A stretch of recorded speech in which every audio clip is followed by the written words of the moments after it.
KCN में आपका स्वागत है। मैं किंग हमीद। अस्सलाम वालेकुम रहमतुल्लाहि व बरकातहू। के रहमान खान साबिक़ मरकज़ी वज़ीर की ज़ुबानी अजीज सेठ एक बेबाक रहनुमा।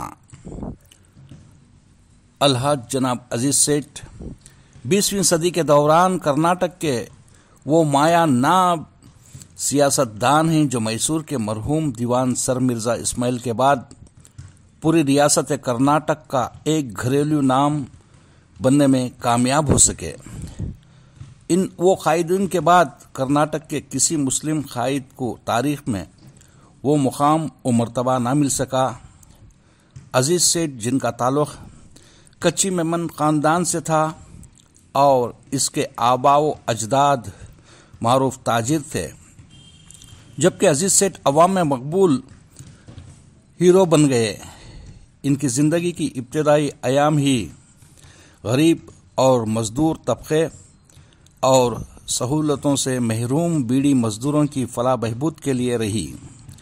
सोशलिस्ट नज़रियात को अपनाकर उन्होंने एक लेबर लीडर से आगे बढ़ते हुए खुद को कर्नाटक का एक ताकतवर सियासतदान बनाया और मुख्तलिफ वज़ीराए आला की हुकूमतों में वो काबीना दर्जे के वज़ीर बने।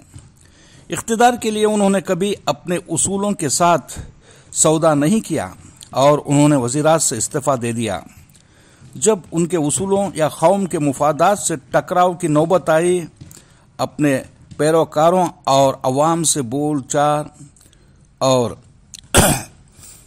लीडर का इनका एक अनोखा ही अंदाज रहा जिसे लोग पसंद करते हैं। अगर यही अंदाज कोई और रहनुमा अपनाने की कोशिश करता तो शायद इसके चुनने ना दिया जाता। अवाम के मसाइल की नुमाइंदगी करते हुए वो हुकाम को सैकड़ों खुतूत लिखा करते। मैं जनाब अजीज सेठ को दौरे तालिब इल्मी से वाकिफ़ हूँ। 1955 से 1959 तक मेरी तालीम मैसूर के डी बनोमया कॉलेज ऑफ कॉमर्स में हुई और मेरा क़याम मुस्लिम हॉस्टल मैसूर में रहा। इस वक्त जनाब अजीज सेठ मेरे सिटी म्यूनसिपालिटी के काउंसलर थे।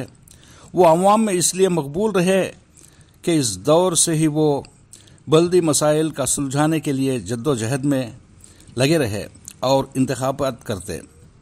साथ ही बीड़ी मजदूर यूनियन के सदर के तौर पर वो कई बार इंतखाबात के लिए मैदान में उतरे और कामयाब हो गए। इनकी कामयाबी ने अवाम में मोहम्मद अब्बास सेठ की अवाम में मकबूलियत का मुजाहिरा किया। अलहाज अजीज सेठ को चचा की वही खूबियाँ वर्षे में मिली। गुजरते वक्त के साथ अजीज सेठ मैसूर का एक जाना पहचाना नाम बन गए। सोशलिस्ट पार्टी में शामिल होने के बाद वो मैसूर, मंडिया, कुर्ग और हासन हल्के के बल्दी इदारों से लेजिस्लेटिव काउंसिल के लिए उम्मीदवार बने। इन इंतखाबात की मुहिम के दौरान काउंसलरों से वोट मांगने के लिए मेरे आबाई वतन कृष्णाराजपेट आए। उस वक्त मेरे वालिद म्यूनसिपल काउंसलर थे, इसलिए अजीज सेठ हमारे घर आए। वहां खाना खाने के बाद उन्होंने मेरे वालिद से गुजारिश की कि इनके हक में वोट दें। इस मरहले में मेरे वालिद ने वोट देने से इनकार कर दिया और समझाया कि सबसे पहले तो वो एक कांग्रेसी काउंसलर ने और इनके खिलाफ एक कांग्रेसी उम्मीदवार मैदान में है। ऐसी सूरत में अगर वो सिर्फ इसलिए कि आप एक मुस्लिम उम्मीदवार हैं अगर अपना वोट देंगे तो इस पार्टी के तय धोखाधड़ी होगी जिससे मैं वाबिस्ता हूँ। इसके अलावा कांग्रेस के उम्मीदवार ने टाउन और म्यूनसिपालिटी के लिए बहुत काम किया है और उन्होंने एक पॉलिटेक्निक मंजूर करवाई। इसलिए हमारी अखलाकी जिम्मेदारी है कि इनको वोट दें। इस पर जनाब अजीज सेठ मायूस नहीं हुए बल्कि मेरे वालिद की बेबाकी की सताइश की। जब भी हम एक साथ होते जनाब अजीज सेठ इस वाक़ये को तकरीबात के दौरान दोहराया करते। जिस वक्त वो काउंसिल के रुकन थे, कच्ची मेमन तबके से ही वाबिस्ता एक और अजीम शख्सियत महमूद अयाज ने 1964 में रोजनामा सालार की बुनियाद रखी। 1964 और 1965 मुल्क में बहरान का दौर था जब मुसलमानों को कोई क़यादत नहीं थी।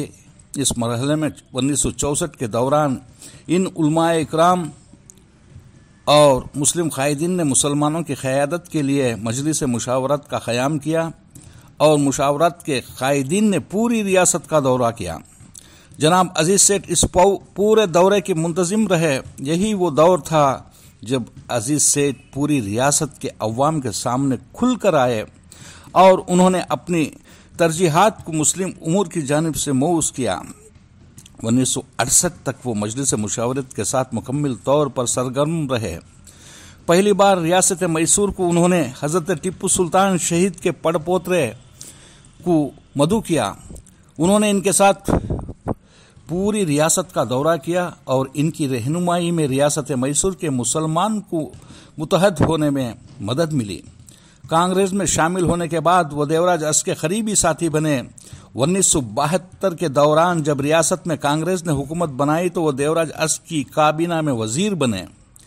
یہ وہی دور تھا جب انہوں نے 400 سے زائد جائیدادوں مزرعی وقف تھے ان کو مسلم اوقاف میں شامل کیا۔ یہ ایک تاریخی کارنامہ رہا۔ بدقسمتی سے انہی کابینہ سے استعفیٰ دینا پڑا کیونکہ انہوں نے کسی کیس کے سلسلے میں ہائی کورٹ کے جج سے بات کی تھی۔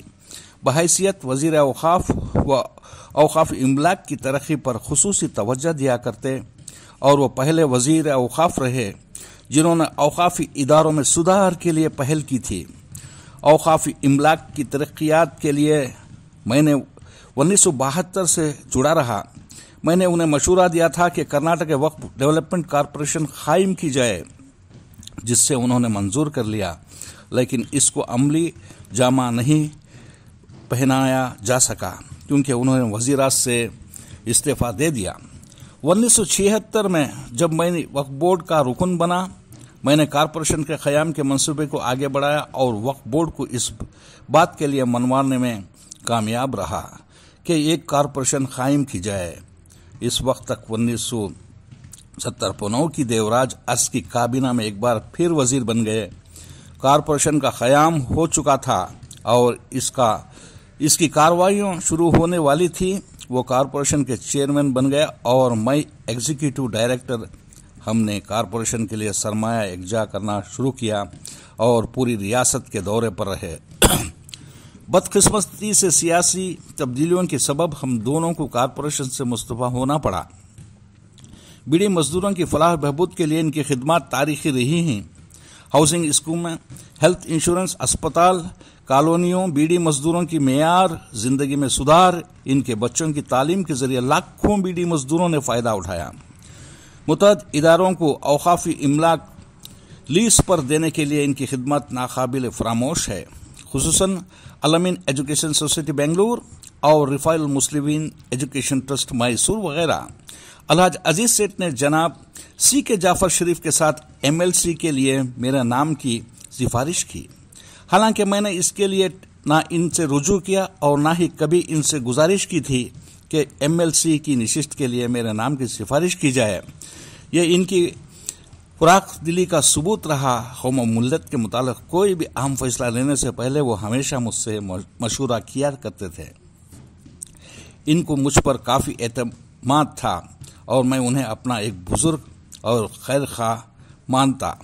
قوم کی تئیں ان کی فکر ناقابل بیان تھی۔ میری زندگی میں نے بہت سارے مسلم رہنماؤں کو دیکھا ہے، لیکن عزیز سیٹھ جیسے بہت کم دیکھے ہیں جن میں قوم کی فلاح و بہبود پر تحفظ کا جذبہ تھا۔